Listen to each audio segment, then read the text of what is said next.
Frank Skinner on Absolute Radio. With the big, bold flavour of HP sauce, making breakfast legendary. This is Frank Skinner and Friends on Absolute Radio. I'm with two men this morning, with Steve Hall and Alun Cochrane. You can text the show on 81215 if that's working. Follow the show on Twitter at Frank on the Radio, or email the show via the Absolute Radio website. Good morning, gentlemen. You've rapidly lost faith in even the text system. That's funny. It's going to be fine. Hey, what about this? Oh, nice. Oh, nice. Yes, I've never done the show without a female. Yeah. Before. Veritable sausage fest. Oh, goodness me. See, that's what it's going to be like. Well, the use of the word veritable. Yeah, it's making things a bit classier. Don't think that makes it better, Steve. Yes, so one thing we probably won't be talking about today is what colour that dress is on the internet. Who cares? Is that the thing that happened last week? No, it's a thing. It's a thing. It's a big thing this week. Yeah. Oh, is it? Yeah. This is because you shun social media. It's, all right. I think I might have just seen it in a paper, though. Oh, yeah. Yeah, I know. I know the story now. Yeah, I think it's blue. Yeah. No, I don't care about it. All right, you don't? No, I don't. Speaking of clothing, though, here's a story. Here is a story. I was sent a free hat this week. No way. A themed hat. You know, are you aware of Fortitude, the Sky Atlantic yeah, I've not watched drama? it yet. I have. Set in the Arctic wastes. Yeah, I've been watching it. What do you think? I like it, but I've not had a free hat, so... Well, you know, as we say in showbiz, there's no such thing as a free hat. And once I'd got it, I thought... A lot of the hungry people in show business say that, don't they? Yeah, exactly. I thought, well, I ought to watch it if I've got the hat. I mean, that's how it works, these promotional things. I thought, I'll watch it. Maybe I'll watch it in the hat. Yeah. What kind of hat is it? It's what I would call an Elmer Fudd hat. Oh, really? You know, the ones with the furry ear Excellent. Coverers. Yeah, so... I think it's worked. It's a marketing campaign that's worked. Yeah, well... If you want to get ahead, get Frank Skinner a hat. Yeah, the problem is I watched it, and very early on there was a bit of mega violence. A polar bear bit somebody's leg off. And I thought, I don't want to watch this. This is not me. There was a moment when I felt completely calm about global warming. I thought, come to think of it, they deserve all they get, polar bears. Horrible. Yeah, they are big. They are, and Big, bite a bloke's leg off. What kind of an animal does that? Yeah, did you turn it off there? Because other stuff happens, but I don't want to talk to you about it if you jumped ship early. No, well, I also, it's one of those, your modern drama, the idea is a sign of quality if you can't tell what anyone's saying. Right. I had a bit of that, people saying, right, it's a bit of there. It's all like that. I did think then I might have to take this hat off. Had you used the Velcro on the Elmer Fuds? I couldn't hear it. Basically got ear defenders on. So no, it was one of those dramas that's a bit too much like drama.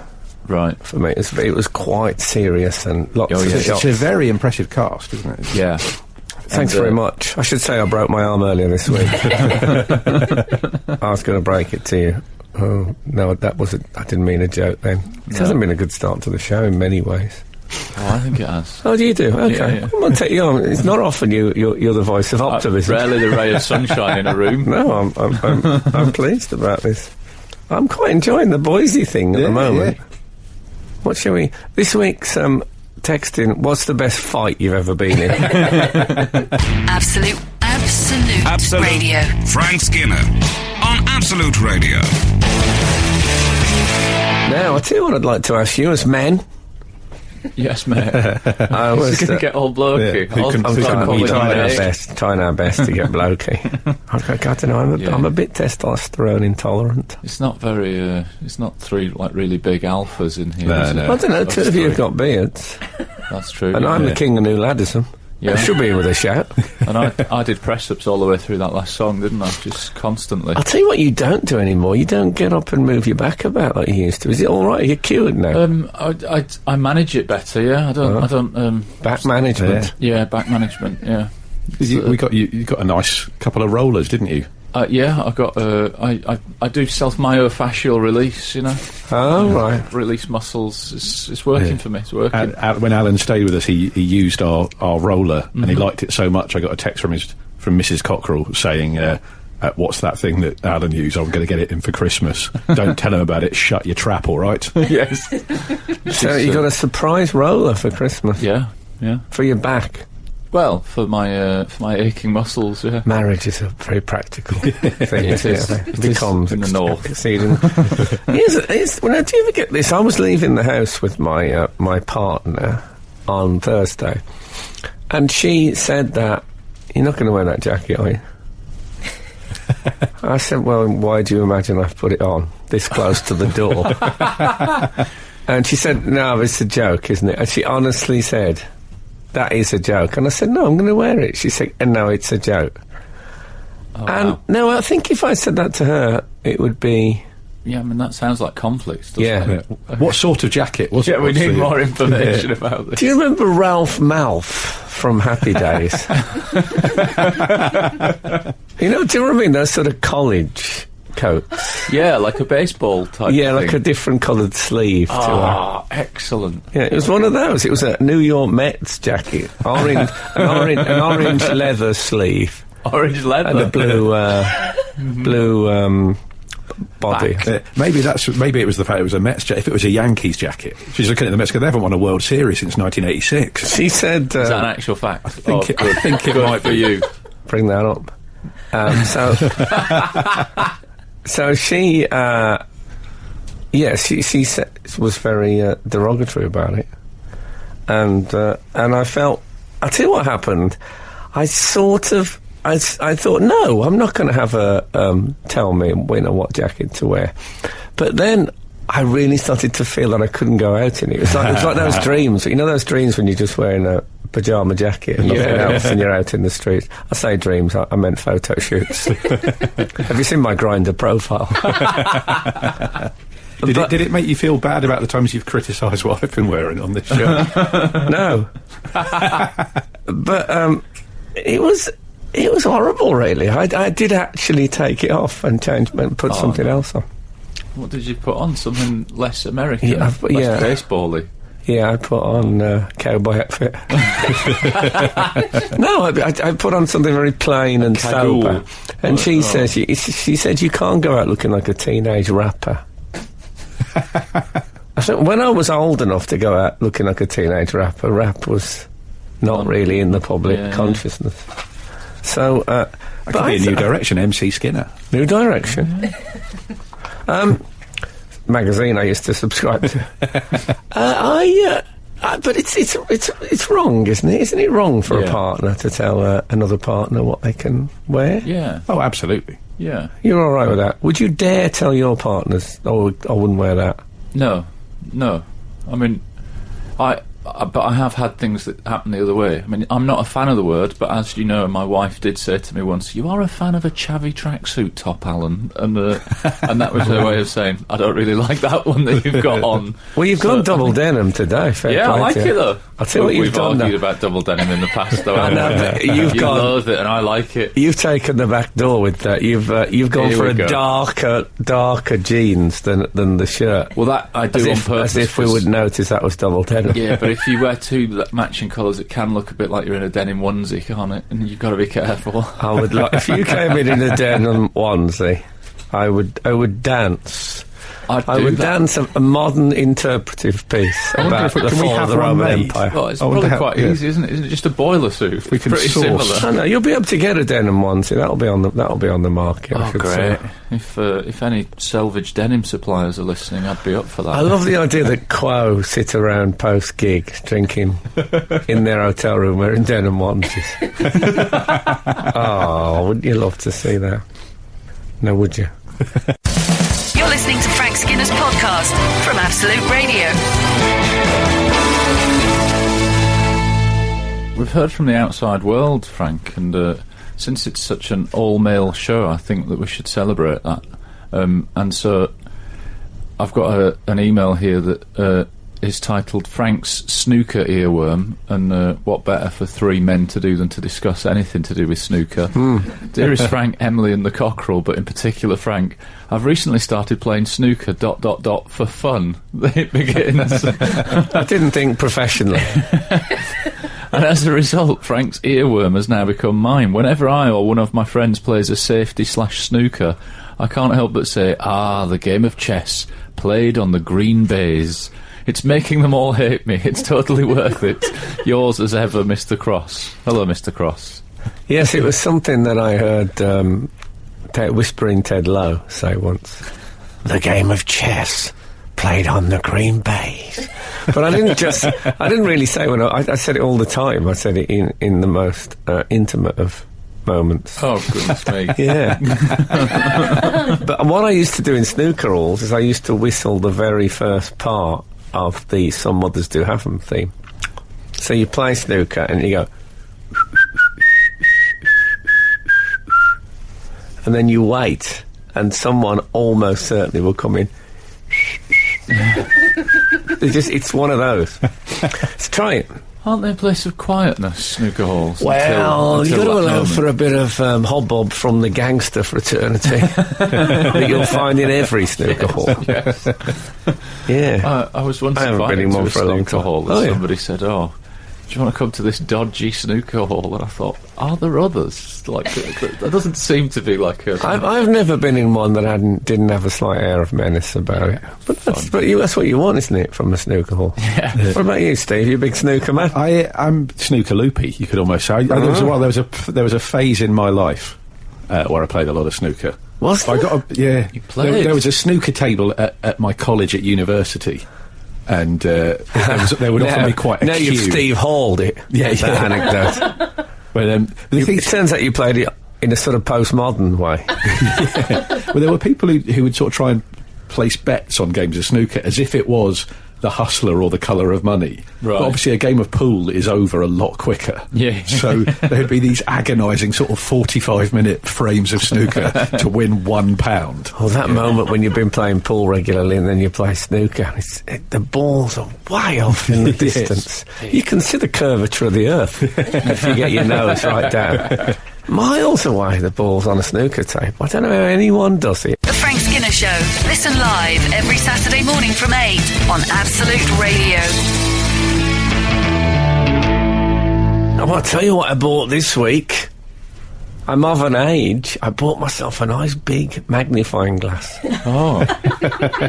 Is this for reading? I thought you were going to say a zip-up shoe or something like that. It's it's not for not reading, but it is for like looking at. I tell you what, I'm reading a book about the history of comic books, Oh, yeah. and I just wanted a bit more detail. You know what I'm saying? So I got myself like a big. It's a helix. Is it to look at pictures, then? Is it because there's comics pictures Because in there? they're actually reproduced a bit smaller than that. So, yeah. But it's got a light on it. About that. No. So when you press the button, not only have you got magnification, but illumination. Nice. So It's amazing what they can do now, isn't it? That way you can really Really? freak out an ant. Yeah. Because you'll see the magnifying glass and think that the light is the sun being Yes, refracted. yes. I mean, that is what I was worried about when you said you'd bought a magnifying glass, that the ants, they can get hurt, can't they? That's the first thought, though, isn't it? Burning insects when you mention it. So I mentioned it to a couple of people. I've got a magnifying glass, and they've said, I don't think it's. You might have to wait. I said, no, I'm going to read with it.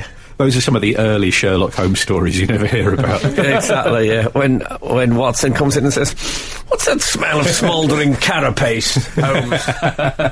Oh, no, never mind. Sounds nice. For dinner. Yeah, so I got... I already had what I would call a travel magnifying glass, a small fold-up one. Right. But this one, I'll tell you what I noticed about it. It's... when they write on the packet what things what qualities the item inside have. They yeah. itemise list. And they think, well, we want to put a few things. So they put some things that are good, and then they put, like, the most basic things, as if it's a really strange feature. Like, with the light, they put, underneath it, they put ideal for use in poor light conditions. But that's true of all sort of torch-based gadgets, isn't it? Yeah. You don't want to be using one in bright light. What's the point? No, it's a waste of your battery power, isn't it? High-quality glass lens. That Well, I sounds- mean, it's a magnifying glass. Yeah, that's what I want from a magnifying glass. But I'm almost hearing them in a sarcastic tone of voice. Yeah. Have you ever seen that QVC when they talk about jewellery and they talk about they say the most basic things, like, you know, and that would, you can imagine that just that fastener thing would mean it would just stay on your wrist. You wouldn't have to worry about that. Yes. Like, I bought some trousers and it said multi-tooth fastening device providing both privacy and easy access. There was I saw someone had put a picture somewhere on, I think on Reddit or somewhere like that, of a £40 bag of marshmallows. Wow. They'd seen it, you could buy it on Amazon or something like that, £40 bag of marshmallows, and under the nutritional information it had just said, if you're buying this, you're not interested in nutrition. But do you remember the old joke? I dreamt I was eating a giant marshmallow, and when I woke up the pillow had gone. You could use this as a pillow, couldn't you? You could actually do that'd be it. good. An ever declining pillow as you ate a bit more. What colour were they pink and white? They or were just pink and just the white, yeah. that's it. Yeah, you'd have to Can redecorate. you get the other bedroom, colours? That's fine. Of marshmallow? Yeah, I've never seen anything other than pink and We white. have been wondering what today's texting could be, couldn't we? What colours are marshmallows No, available? but I'm talking about that specific, those little ones that look like you say if you had a chair that you didn't want to scratch your wooden floor, you could put them on the bottom of the legs. Yeah. Those ones I'm talking about. But I've only ever seen pink and white. Who made that decision? That's another texting. Who Yeah, made that'd that be very decision? be on Wikipedia, won't it? Marshmallow colouring notification. I'm drowning. Absolute Radio. Frank Skinner on Absolute Radio. We've had a strong response on the marshmallows. Oh, yeah? Someone insists on Twitter that they have seen yellow marshmallows. That's from Chris Martin, isn't it? Yeah. SPG says, I've seen yellow ones. Mm-hmm. I think that might be someone taking vengeance on them. Oh, yeah. Never eat yellow marshmallows. That's a basic good rule. Basic rule of life. No, I haven't. We've also been invited out tonight, guys. I mean, we don't normally do, like birthday requests and stuff like that, but we've had an email saying it's my wedding day, ! I suppose if there is a day to use the exclamation mark, it is your big day. Dear Holy Absolute Trinity, today is brackets hopefully set to be the happiest day of my life. There's a lot already. The exclamation mark and the hopefully. Yeah. This is. Have you ever heard punctuation drag down a marriage like this is? As I marry I'm waiting for another question mark. as I marry my beautiful fiancée, Amy Question mark in McWilliam. brackets. Full stop. Okay. We've spent many a happy What did you Saturday say in morning. Birmingham? No, Amy McWilliam. Amy McWilliam. We've spent many a happy Saturday morning listening to you guys while pottering about, so I thought I'd say, should any of you happen to be in Norwich tonight, and let's face it, why wouldn't you want to be? That bit was in brackets. Please feel free to pop in for a bacon sandwich and a bit of a bop in the disco.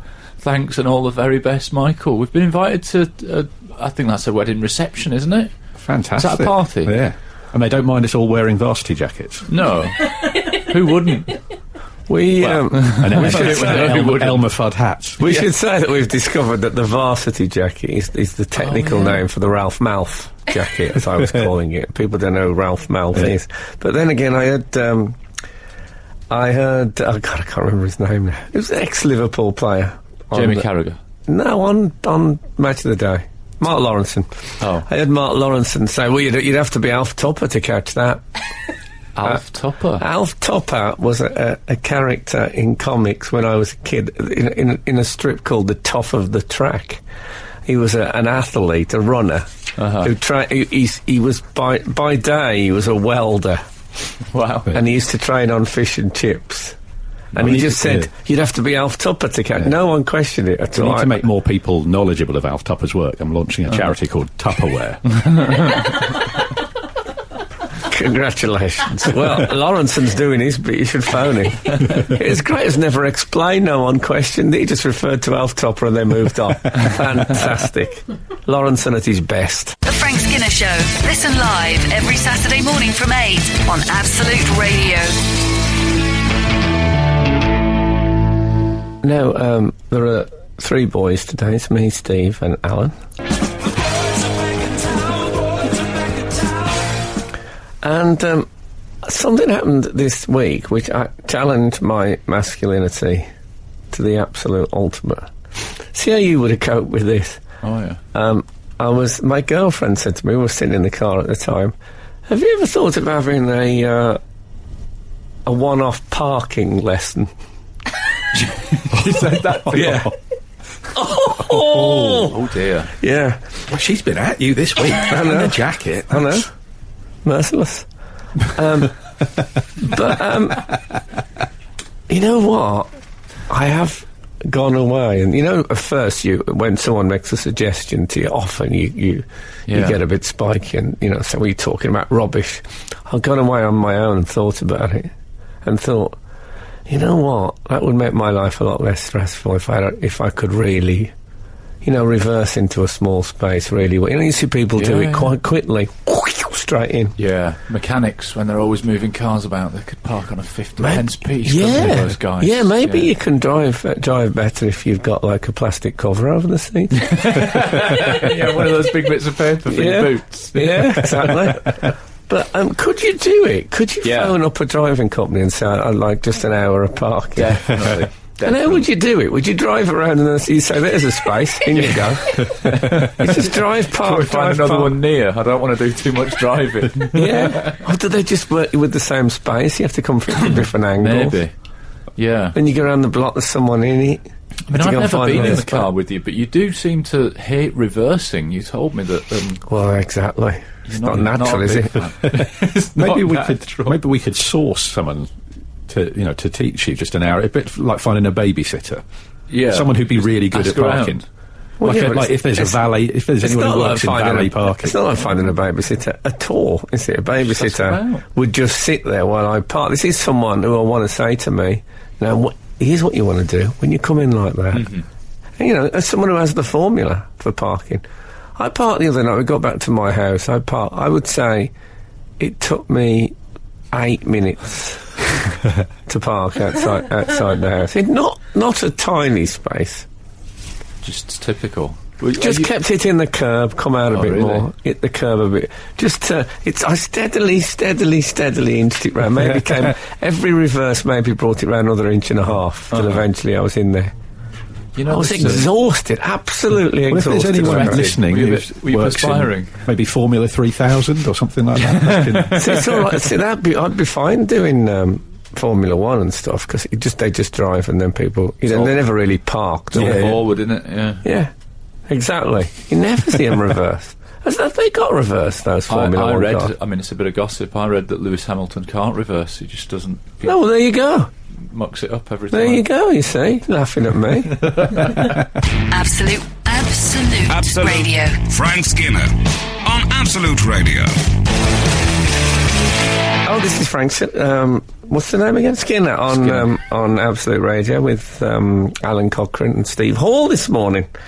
You can text the show on 81215, follow the show on Twitter at Frank on the Radio, email the show via the Absolute Radio website. I'll tell you what I watched. Well, I before you do that, may I just read an email that's one of many that we've had in the last few days, addressing the cape as an issue. There's an email here, Cape Fear. Will Frank be revisiting the wearing of capes after the #Fallen Madonna incident at the Brits? So I feel like it's time to bring this to your attention that... Yes, new readers might not know that I talked about the fact that I was going to start wearing a cape because it was a much. Was it when you were reading Dracula? No, I went to a fancy dress party as Dracula, and the great thing about when I selected my cape, I thought, well, this will fit. This will almost certainly fit. That's the great thing about capes. Yeah. And there was lots of pluses wearing it there. It just gave me a lot more freedom. And I found that if one runs for a boss, it's quite spectacular in a cape. Right. So there was lots of reasons. Clearly Madonna was listening and thought, I'm having that. Yeah.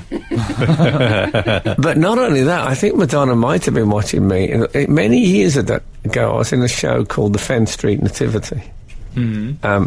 And in it, I play. It's based on a kid's nativity. We all play children, and I am King Herod. And I walk to the top of the stairs and step on my own cape and fall off. And I think Madonna thought I'm having that as well. She's got all your gear. I know she's. I got briefly excited because I heard someone said to me, "Did you see the fall on the Brits?" That would have been. That would have been special. Madonna singing Bingo Masters Breakout. Well, on exactly the same note, it's rare that I think the Brits could be improved by a Slipknot. Oh, wow, way! Fabulous. Well, I was just happy that Steps were on it. Very good, very good. Phew. Thanks very much. Tune in next week. We're done here. Forced into a corner. So surely Madonna falling down the stairs, Alun at last must have proved beyond doubt that there is a God. Oh, really? The great thing about it, in fairness to Madonna, it wasn't.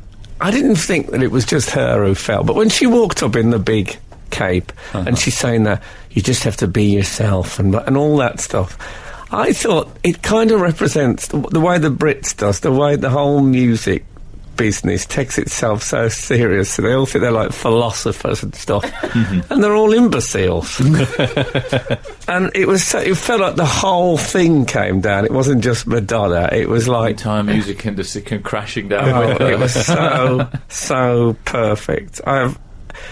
Kath said to me, this is my partner, that she couldn't sleep that night because she was laughing in bed so much.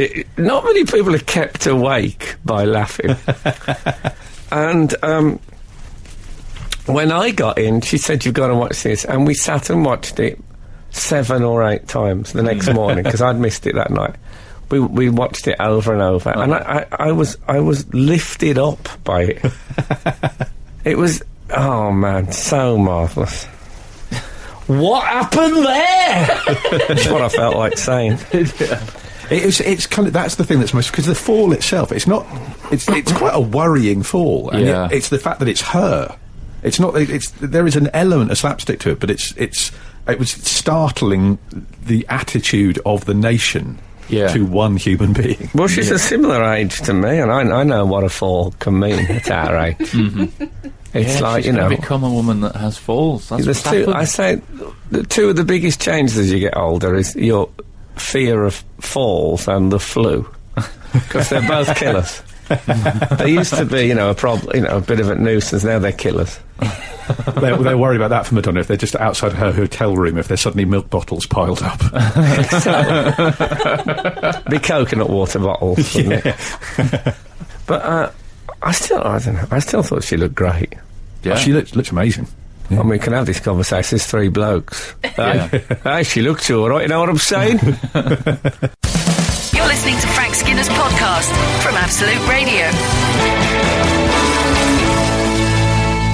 I'll tell you what the other thing was, is they were all backing dancers. They had like devil horns thing, didn't they? Were they minotaurs or devils?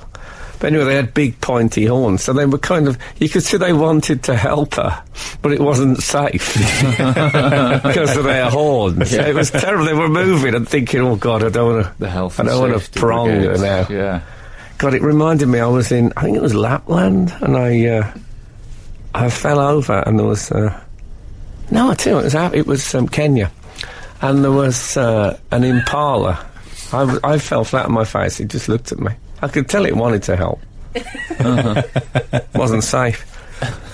Oh. It's funny you should mention her dancers. I noticed in the stills, like, you know, the photos in the newspapers, one of the dancers had like a tattoo of sort of text, you know, quite Oh, a yeah, long... people have that, don't they, writing? Yeah, and apparently that tattoo is now Madonna's bookmark. That's she's reacted badly. We don't know what's happened to the man who pulled her over. Presumably, it's not his fault. We don't know the fallout, do we? That's what we want to know, how mad she got. Maybe that tattoo of text was actually instructions for the dancer behind him. I think he'd just been sleeping on newspaper. It's quite being, you know, she got yanked off stage at the Brits, which, from the sounds of things, you would have liked to have happened to you that time. Oh, happily. I'll tell you what, Daisy, our producer, was just saying what a great job Anton Deck did. But I could see in Anton Deck's eyes, I know that look.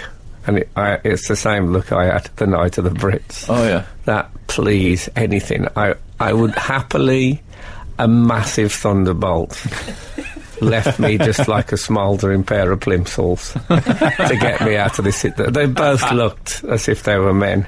At least they had each other. They were able to hug and weep in the dressing room after. They're probably still lying in spoons now, having done it. They weren't having. It's impossible to be funny at the Brits. Well, I saw an interview with them where they were saying that they were looking back on it, thinking, oh, you know, that's that finished. And they look over and Madonna's had this big fall.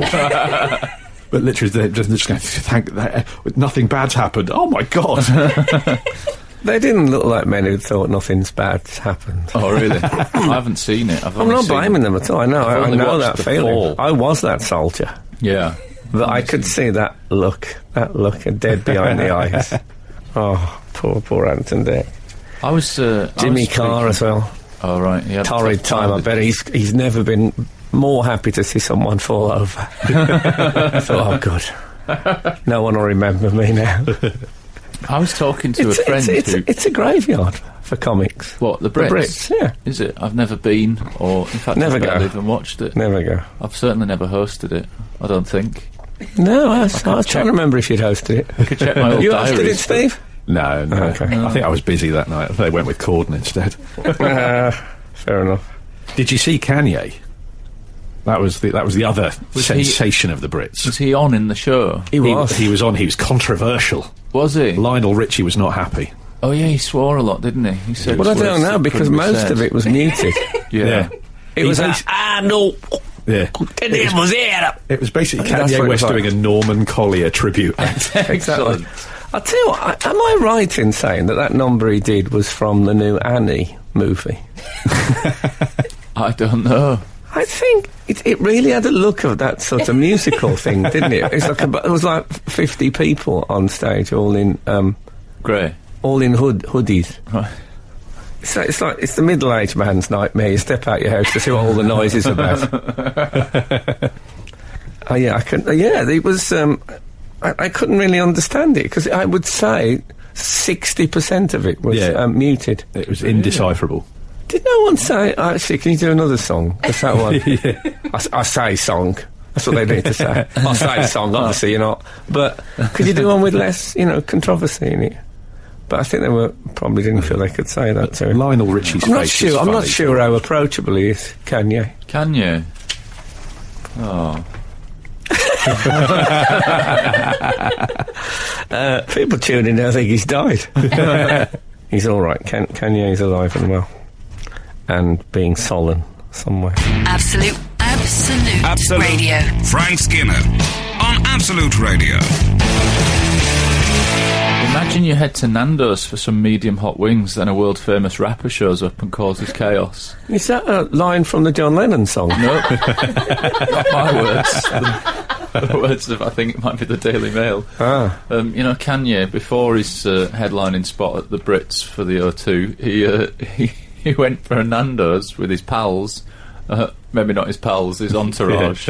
Is it entourage? Pals is such a Scottish granny word. With his homies. His homies. Yeah. And they went for a Nando's and he stood on a table to allow people to take selfies with him. So all his fans were at the bottom with their phones out and he's just kind of in the background. Yeah, he went full Coyote Ugly. He stood on the...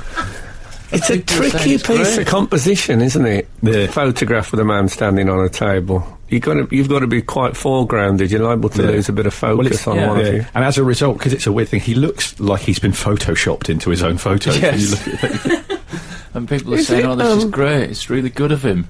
It's really good of him to give everyone Yeah. that opportunity." It's not great for the person that comes in next and has to eat chicken off some table Yeah. with 2 massive boot prints on it, is it? Yeah. It'd be very Do they tempting. not have plates in Nando's? I don't know, do they? Just eat straight off the work surfaces. It'd be very tempting if he was just about to bite into a Nando's to interrupt him and go, "Now, Kanye, I'm gonna let you finish." But Colonel Sanders had some of the best chicken of all time. Can we say that other chicken is available?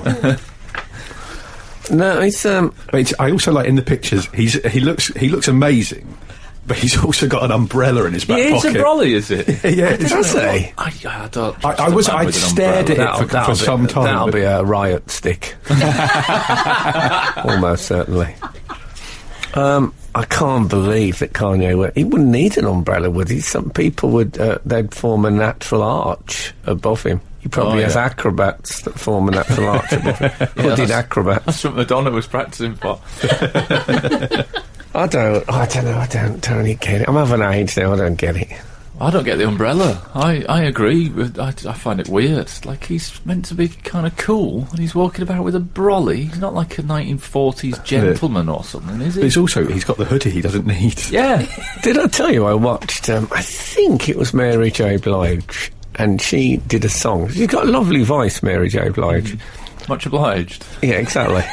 And then she did a couple of verses, beautiful.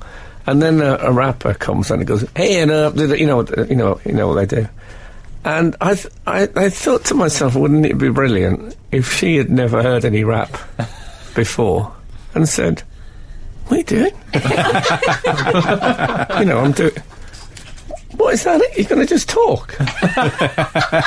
Oh wow! I went down there. Whatever ever made you think that would be all right? Anybody could. Come on, what are you doing? But didn't happen. No, that's a shame. I also Ed Sheeran I enjoyed at the Brits as well. Because he Didn't see him. just had a proper party. He won 2 awards. He went out. He had a massive night of it. The photos of him as the night goes on, he just has the 1,000. He looks like he's doing an impression of the Pepper Army Man.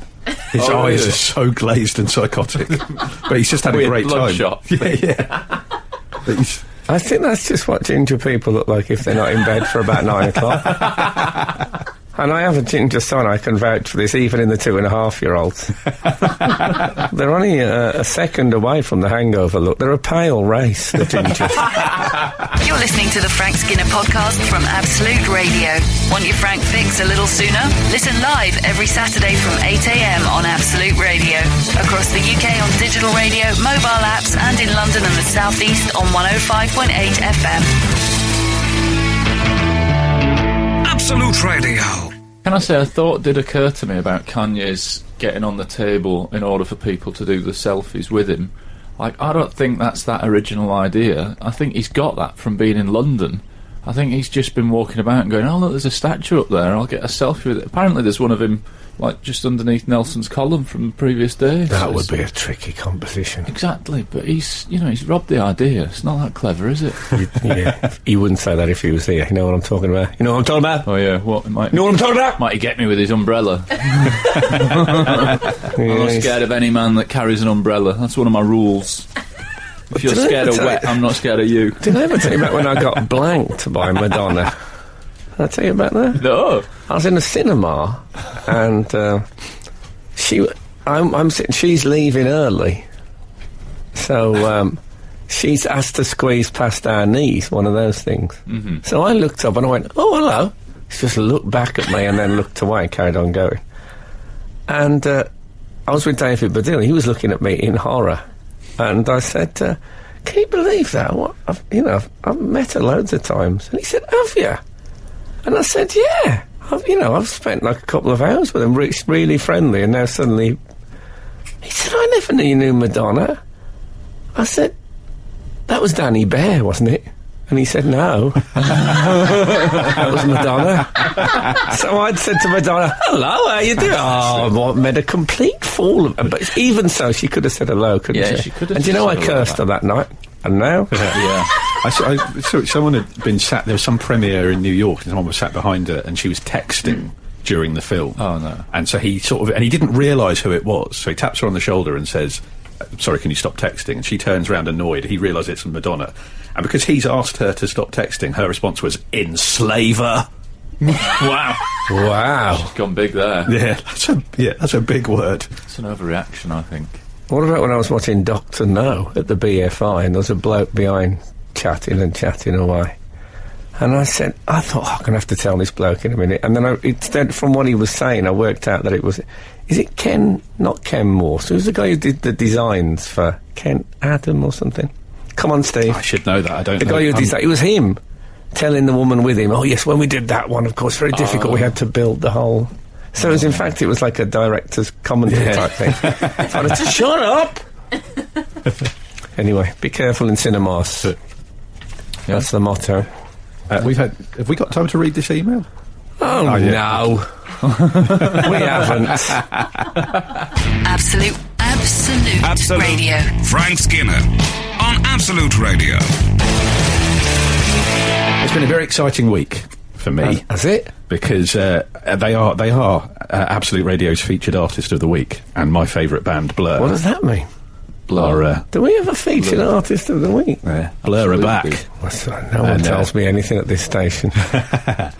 I love Blur very much. There are people who despise... Like, Blur really push some people's buttons. So when I get excited about them coming back... Now that's Tony Blur you're thinking of. I keep trying to citizens arrest him. So Blur are back, and they are... It's a new album, the first album with Graham in 16 years. And they're playing Hyde Park, and my wife is very long-suffering with this, because the pre-sale went on, and so I was trying to be there. I'd arranged it with all my Blur fan club friends. Really? I'm 38 years old. And, Bless you. Sorry, everyone. I planned it out with military When you precision. say the pre-ticket sales... There are certain things, if you pre-order the album, or if you're if you're sort of signed up to various Blur fan club things, Which you are. Yeah. and so we planned it out with military precision exactly who we were going to get tickets for, and I then overslept. No. And completely ruined the plan for all my friends. I've got a capacity for oversleeping. I do. I do like a schluff. Is that a Yiddish word? I think so, yeah. Okay, I like it. So what's happened? Have you got a Blur ticket? I have. I managed to... The thing is, they're playing Hyde Park in. I'm hoping they're going to do some warm-up gigs, because in the past when I've seen Blur at Hyde Park, it's been slightly traumatic, because they're wonderful, but some of their fans can be quite aggressive. The last time when I saw them at Hyde Park in 2009, there's a guy in front of me who had another man in a headlock, and he was saying to him, if you ever mosh into me again, I am going to break your jaw. Right. And this was during Tender. You know, that doesn't... It's a very... it's quite a violent and unpleasant place, Hyde Park, at the best of the time. Yeah. Didn't used to be. It used to be a lovely, peaceful, gentle place. Of course, it was called Jekyll Park in those days. We've talked... So you're quite a fan of Damon Albarn's cycling style. Yeah, he's got a strange... I think his hamstrings might be a bit tight, to be honest. But he should really get some of the hard balls that I've got for self-myofascial release that we were discussing earlier. So there. And I also did consider one of the Blur members' his old motorcycle was on eBay for sale. It's a weird bit of memorabilia in it. I didn't buy it. But was it more expensive because it belonged to a... I don't think so, no. I think it was about what it should have been. Yeah, I showed it to you, didn't I? Yeah, Coxon was getting rid of... I think he was doing it for charity as well. Oh, was it? God, he was Graham not 30 seconds ago, and now he's Coxon. Yeah. Kylie's playing... I think she's the night after, because Blur are playing, and I got very excited about doing it, about getting tickets, and then it was only after I booked the tickets my wife realised that I'd kept hidden from her that the gig is on the day of our daughter's first birthday. so Polly's first birthday party is going to be sat in a field with some ear defenders on. Saying, really? Why has that man got that man in a headlock? So you'll take her along? You won't go for babysitter and night out? No, it's... great place to go to a gig there. Yeah. And then Kylie's the day after. I saw Kevin Spacey in Hyde Park. Wasn't on stage, it's behind a bush. You're listening to the Frank Skinner podcast from Absolute Radio. Want your Frank fix a little sooner? Listen live every Saturday from 8 a.m. on Absolute Radio. Across the UK on digital radio, mobile apps, and in London and the South East on 105.8 FM. Absolute Radio. Now, I did a gig this week. Or rather, I didn't do a gig this week. This is what is this? Multiple choice? Schrodinger's comedian. That's me.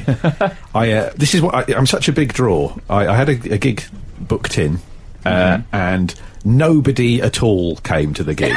Not one human being. Absolutely no one. So I feel great about myself. We should feign concern. Instead, we just chuckled. It's good practice for Edinburgh. I guess in Edinburgh preview. But how did that happen? Well, it's this wasn't your gig, was it? No, it wasn't. It wasn't. Ladies and gentlemen, Steve Hall. No one turned up. You happened to be on. Yeah, I was on a bill. And, and usually, when a gig's not going to sell, they'll sometimes sort of say, "Can you tweet it? Can you push it on the tweets?" Do they? If it's not selling, is that one of the things they say? But oh, do that. But it turned into a lovely evening because the other comics. And we got to sit around just reminiscing, shooting the breeze. Often, ordinarily, it's a competitive arena. Someone's about to go on. Someone's either done badly, usually me. So we had a nice reminisce, and we got to talking about the olden days. And I'd say that having been, barely been a comedian for 10 years, but talking about the glorious nutters that we used to gig with. Can you still say that? Don't know. I'll have a look. The magnificent nutters that we used to gig with. Because we were sort of at the tail end of the eccentrics. Like you don't really get on the new act circuit. You don't really get the proper loonies anymore. And we were sort of aware. Another one I think you can say. He was all right with eccentrics. We were kind of aware that when we were first going, the severely mentally ill was still there. Wow. Who's on the phone? Go. I can't answer. Well, I was intrigued. Steve, what were the classic eccentrics given that you've both been going a bit longer than me? Yeah, eccentrics. the one that everyone I think mentions from my era is the Iceman. Yes, yeah. Who used to wheel on a large block of ice on a trolley and then melt it with a blowtorch whilst telling quite mundane anecdotes about his life.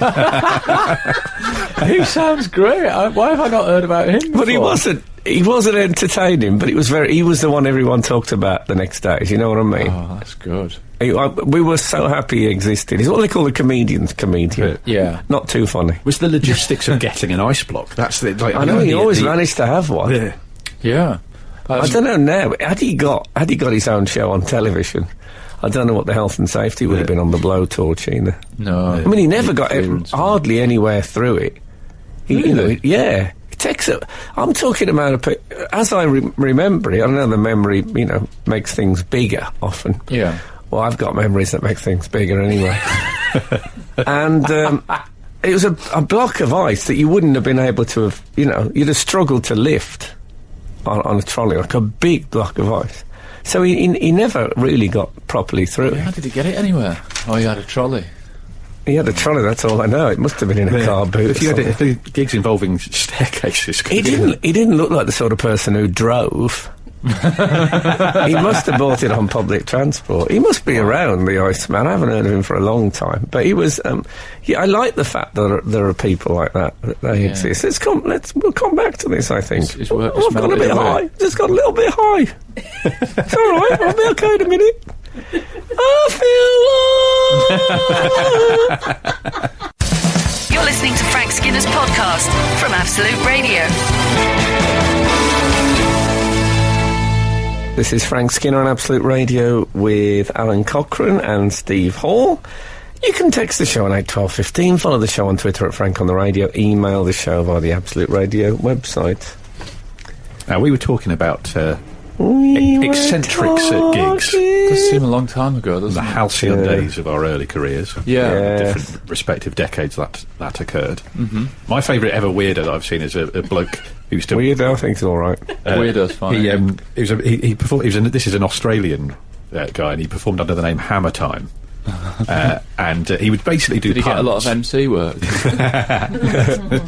He would do puns along the lines of like bad puns, like I got into an argument with a loaf of bread, it was a very sour dough, that kind of thing, and he would finish it off by saying that's bread humour at its absolute finest. Right, but nice. his twist was he would bring a choir with him.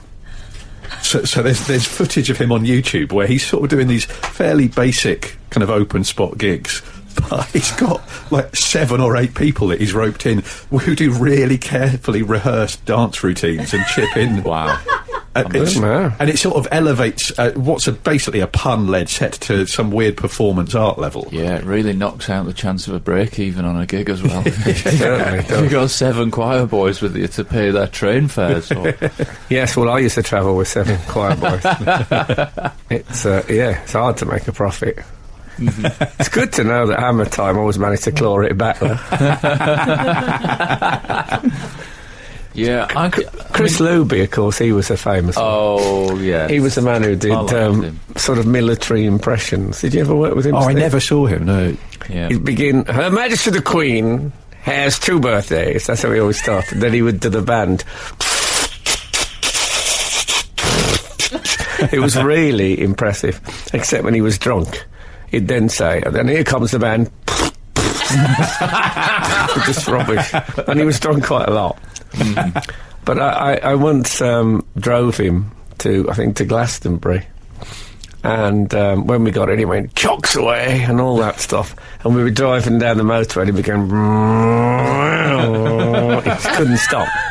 Excellent. I'd have liked that. No longer with us. Yeah, I got some fantastic advice from one of the circuit's eccentrics. Do you remember Woody Bop Muddy, who's fantastic, who makes a living largely throwing rice at the audience, and a lot of it. I mean, he throws a lot of, and it's a real mess afterwards. And he gave me a lift to a gig and a lift back. And it was when I was sort of just becoming established, like starting to get paid gigs and stuff. And I was asking him about agents and this and that. And he was talking about that side of things, like the business side of it. And he said, of course, it's all tax deductible. The rice. I thought, what a great perk. 18 bags of rice a night. I used to work with that bloke, Paddy Field. He used a lot of rice. Absolute Radio. Frank Skinner on Absolute Radio.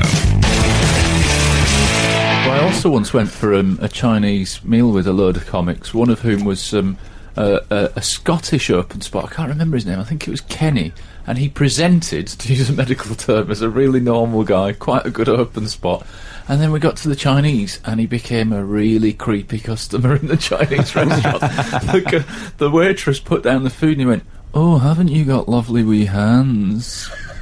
They kept for him to do it, so the dinner table just went, "Oh, this guy's one of those ones. He's one of those odd open spots that just becomes weirder and weirder the more you get to know him." So what happened to him? I don't know, but yeah, he was a strange one. I like that story. Sometimes we just do sinister. Yeah, as a tone. Yeah, he's still out there at large. we had a few texts in, Frank. Earlier on, you were asking if you could do parking lessons, and I said, well, my girlfriend suggested that I did parking lessons. This is the woman who said to me, "I don't drive so much because I don't like. I'm perfect at driving. I can't do roundabouts." Right, they are. It's restrictive. Yeah. I predicted that we would get a lot of people suggesting that they could teach you to park, and almost immediately I'm a breakdown driver in central London, and I could teach you Mick the Spanner. I mean, that's got to be a positive. He's got a spanner as well, so he's the kind of guy. Hi Frank, I can teach someone to parallel park in 3 minutes. Ian in Croydon. Wow, that's good. I've got a stopwatch if that helps. If it runs at 3 minutes 15, then you can. Yeah, he's made it sound like a challenge on You Bet. Yeah, exactly. And 3 minutes. Denise in Derby has texted: if you find an instructor that does parking lessons, can you please ask if they do garage parking lessons? I have padded mine all round the door frame, but I still knock the wing mirror off at least once a week. You see, it's quite hard driving. Mm-hmm. And somebody else emailed and said the Institute of Advanced Motoring do parking, like workshops, like little courses. You can do a module. You can do a parking module. Yeah. And the Institute of Advanced Motoring are they're really safe. Those courses arriving must be a nightmare. Leaving's an absolute dream. Wouldn't you be really late? So sorry, I've been driving around trying to find a parking space that was about 30 feet. I need 3. I need 3. I bet they do that deliberately. I bet they move a load of cars so there's some quite tight parking spots. Right. Then secret camera. Then when you go in there, you're the subject of the seminar. Oh, that'd be brutal, wouldn't it, to find that out? Late news coming in. You having your hand a piece of paper? Queen is still alive. Oh, good. Hooray. Still there. Yeah. Thank God for that. It's a grand old lady. The Frank Skinner Show. Listen live every Saturday morning from 8 on Absolute Radio. I'm delighted to fulfil my obligation on this show as motoring correspondent. That was what you called me a little while ago. If you was to switch the light off in a room, could you say it had been delighted? Delighted? Yeah, why not? I'm going to do that. I think you should. Next time I switch a light off, let me write that on the back of my hand. Do that now? No, I don't want to switch the light off in here. Yeah. Anything could happen. There's lots of them. If you remove the fortified wine from a cupboard, it's been deported. Yeah. Anyway, but I would say one thing we've learnt in recent years, if you work in radio, never put the lights off. Okay, good rule. There's a story from Scotland about the happiest lollipop man in Scotland who's been barred from high-fiving the children on their way to school. I have to say, the happiest lollipop man in Scotland. You could probably be a manic depressive and qualify. It still doesn't sound very happy. Lollipop man in Scotland. Yeah, it still doesn't sound like the top of the chart. I didn't know they still exist. And apparently they're now called school crossing patrol officers. No. They are. No way. Well, I'm not changing. I'm still going with Lollipop Man. Yeah. But it's a health and safety thing, isn't it? This is why they've... Yeah, what about the high five? Yeah, is that what it is? Well, I think it's safer. If you can see it, if a Lollipop Man is keeping his hands where you can see them, the parents should be reassured. Also, he's meant to put his hand out, isn't he? He's meant to put his hand out. I think the idea is that he's supposed to stand with his arms spread, and that's one hand has got facing, the lollipop. One with the lollipop, the other one the bare palm, and face the traffic as if to say, "Oh, wait, whoa," like that. Yeah. And in that stance, they look a little bit like SpongeBob SquarePants. Yeah. Do you know that moment? So, do you ever get this? You're driving and somebody crosses the road and holds their arm up to stop you. That really winds me up when they do that. Why do they do that? Like it's going to stop. I thought, you feel like, well, let's see if that would stop the car, mate. Honestly, do you ever get that when you actually have a moment when you think about driving straight at somebody? Yeah. I would say that happens about 3 times a week. It goes through my mind. I think, 3 years in prison. Read a lot of books. Similarly, also... Get fit. Yeah. Oh, it'd be great, wouldn't it? Explore both sides of my sexuality. Both? During that time? I think there's just 2. I don't know, there might be more. We'll find out. I like this Lollipop Man. In the interview, he's a very jolly man. But he used a phrase I've not heard anyone use for years. He was describing how ridiculous it is. He said, "It's a carry-on." Carry-on. I love that phrase. Excellent. Does he high-five with his hands, or does he use the sign? Do they sort of dong, dong? I think it's the hands, because that was what I thought. There's not that much health and safety jeopardy there. The day he's doing high-tenning, and he lets go of the lollipop and it slices a child right down the middle and it falls, then that would be then the health and safety. Then he'd be known as the Scimitar Man. Yeah, exactly. But until then, it's fine. I haven't seen... when's the last time you saw a Lollipop Man in action?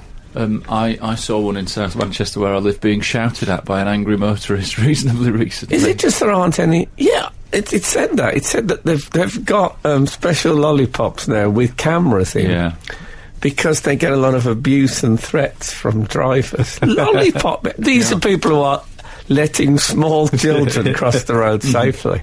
On what level are they abused? An interesting rule, Frank, actually. I don't know if you're aware of this, but the lollipop has a little black stripe on it, and the lollipop person carries chalk with which they can write down the registration of any car that refuses to stop. Is that right? That's amazing. That's a little interesting rule from the motoring correspondent on the show, though. That's fantastic. But who wouldn't stop when children were... Monsters. Horrible drivers. There were interviews with the do? locals at this school. What can we do about these people? Most of the parents were like really in favour of him, and there was one woman being interviewed who hated the fact that he was just a miserable old woman who was just going, it wastes my time. It wastes my time. Oh dear, I don't know what. This is from the country that brought you the Eurythmics. Absolute Radio. Frank Skinner on Absolute Radio. You liked my little fact about chalk on the That's lollipop. brilliant. Did you make it up? You're going to tell us that you made it up? Okay. I mean, I'm surprised actually, because I thought it was kind of boring for me to know that. But I'm celebrating my boringness in 2015. It's one of my New Year's resolutions, is to celebrate my boringness. The other one is to put a napkin on my lap when I'm eating. Anyway. That's a bit boring. And that is fulfilling. That is a bit boring. What if two cars abuse him? Is there room for two licence plates? I think so, yeah. on? They could just write smaller, couldn't they? That's one of the It's the options. red card, the yellow card thing, isn't it, really? I think they then speak to the local authorities. But anyway, my boringness is really kicking in. I was in the popular shop T to the K to the MAXX earlier this week, and I didn't want anything in there except for I bought myself a packet of 3. It's a boring fact. I bought TK Maxx is TJ Maxx in the United States because they didn't want it to be confused with the well-known department store TJ Hughes. I like that fact. I don't think that's boring. I find that interesting.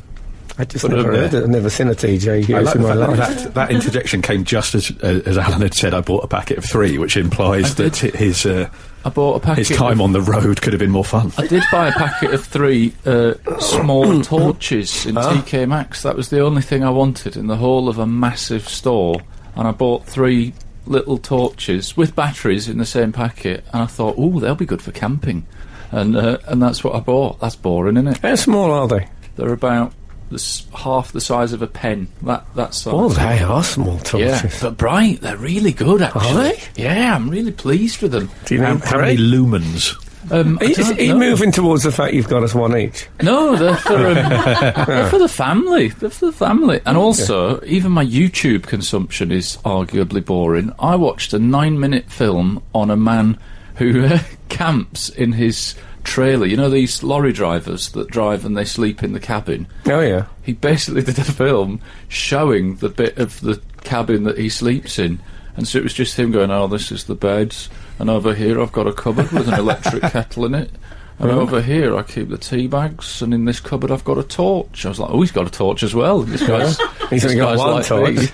Keep up with the Joneses. I watched the full 9 minutes of it, and they call it tramping. I don't think it's as pejorative as it sounds. I think it's a word merge of trailer and camping. I see. So they call it tramping. And he was saying, it's not a lot of room, but there's tens of thousands of lorry drivers that sleep like this.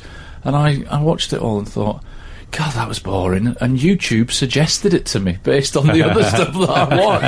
I mean, what does that say about me?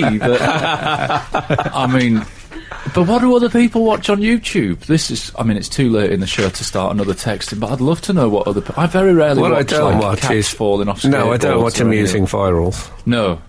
We're not amusing viral kind of guys, are we? I often watch... There's one called Levitating Shaman, in which a man levitates quite high in the air. And he's up there for a bit, and I can't see any strings or anything. He's generally a comical chap in robes and things. And then when he comes down and lands on the floor, he just looks a bit surprised to be back down again. I've watched that. I would say I've watched that between 50 and 70 times.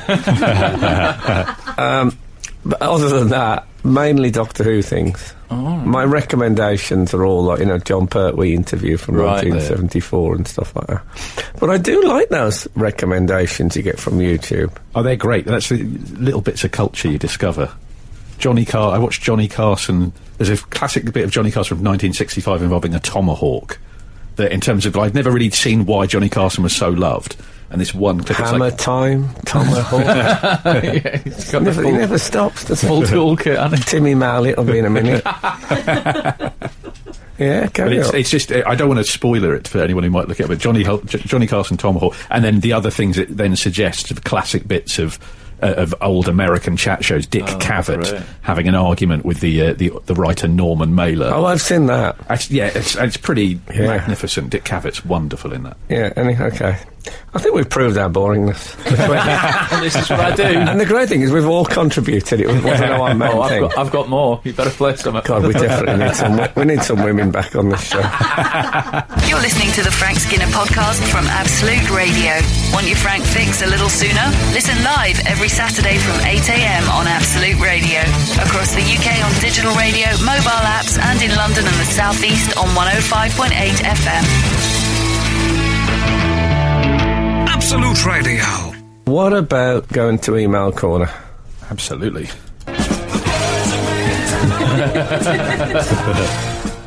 Just rubbing it in. This is spot the deliberate mistake. I just thought it's too. You know. We've had an email from Todd Billy. Todd Billy. It's a lovely name. Brilliant. And he says, hello, Frank, Emily and Alan. A new word, to me at any rate, has entered weather forecasting. Thundersnow. I know for a fact that we've been having weather since I was a boy, and probably longer, but I've never heard of this word before. Have you? I haven't even heard it on the weather forecast. Have you heard that? I've heard of it. I've seen it in an American thing. Okay. It's Thundersnow sounds like it should be Jon Snow's Tinder profile. There is, having talked about YouTube, there's a very enjoyable bit on YouTube of a US weatherman in the recent snows in America losing his mind because there's about 7 individual bits of thundersnow, and it's this meteorologist just loving his job, and he's gallivanting around in the snow. So that's the first time I'd ever heard that. I'm assuming it is thunder that accompanies snow, is that right? Yeah. I think it's a very specific set of weather conditions that create this thunder snow. I think you need an uplifting wind. I'm not sure, but I think that is What it. about what's happened to lightning? An uplifting thunder. Thunder always used to work with lightning, it and now, did. Thunder's got a new moved on. partner. Yeah. What about? And Thundersnow sounds better. Is it there's going to be pained interviews with lightning in the magazine? It become a sort of Jennifer Aniston figure. Look at those two together, thunder and snow. Look at those two on the red carpet. I think it's great, though. I think we should actually have more specific weather words, like, rain, lightning. But you always get rain. Maybe you get lightning without rain sometimes. What about car fog? Car fog, because you only really worry about fog if you're in the car. If you're driving, why else would you worry about fog? It's just fog, isn't it? I grew up in Victorian London. There was lightning as and a snow. pedestrian, I found it fairly. I'll tell you what, I would like them to predict. When you get the big sun. You know what? There's like one night in the year when the sun is absolutely. It's like the last dregs of the sun at the end of the day, and it's massive. Yeah. It's like the biggest. It looks like that. Do you remember Lembit Opik used to say there was a meteor heading towards the Earth? That's what it looked like. I don't know if it is the sun or is it the moon? You're looking at me like it's the moon. I was wondering if you meant that low winter sun that's awful. But I mean, look, it's massive. It's much bigger than you normally see. Oh, okay. I get confused with the sun and the moon. Megasun, yeah. There you go. It's one of the great job shares, isn't it? The sun and the moon. You're listening to Frank Skinner's podcast from Absolute Radio. We've had an email from Andy, which I think is appropriate for you to discuss on the last link of the show. Team, I listened with interest to your recent discussion of Bob Dylan using the phrase, "If the good Lord spares us and the creeks don't rise." You went on to speculate as to whom popularised this saying. Good grammar, to whom. I wrote to you a year ago to say that I had heard a clip of Hank Williams saying this at the end of his old TV show. It was on Radio 4's Great Lives. As usual with my emails to your show, it was not read out. I'm not bitter. As a middle-aged man, I'm used to being ignored. That is all, Andy. Are you sure you're not bitter, Andy? It's a little corner of email corner, passive-aggressive email corner. Yeah, I like midlife crisis email corner. Yeah. Yes, apparently, I had an idea it was earlier than Hank Williams, the ending, but I'm happy to give it to old Hank. Yeah. Oh, I love a bit of Hank. I'd say Hank Williams once went on... You know, he's a notorious sort of drunkard and pill popper. Oh, good. He went on stage and said, "You guys come all the way out here just to see old Hank?" And they all went, "Yeah." And he said, "Well, now you've seen him," and he walked off. So it was quite a colourful character. I love his song "Move It On Over" because it's a song about his wife won't let him in, so he's got to sleep in the doghouse. And so he's literally saying to the dog, "Move it on over, move over, skinny dog," because a big dog's moving in. But I love the thing, like, people don't sleep in doghouses anymore. No, it's just a phrase. But the idea, because a doghouse would absolutely stink. Yeah. Mm-hmm. Yeah, do people still have doghouses, though? Yeah, I don't know. The kennel is dying out, isn't it? We've got a cage, and my wife has made our dog a giant, sort of a big envelope. It looks like a pita bread. She's made this big sponge. It's like a flat thing with a sort of a lid that the dog can burrow into and go and sleep in. But not in the indoors. Indoors, yeah. It's in the living Be room. careful if you arrive home really hungry. It's in the lounge. Yeah, exactly. Some drunkard going past it. Whole lot could go down. And I find that a bit crunchy, those whippets. True.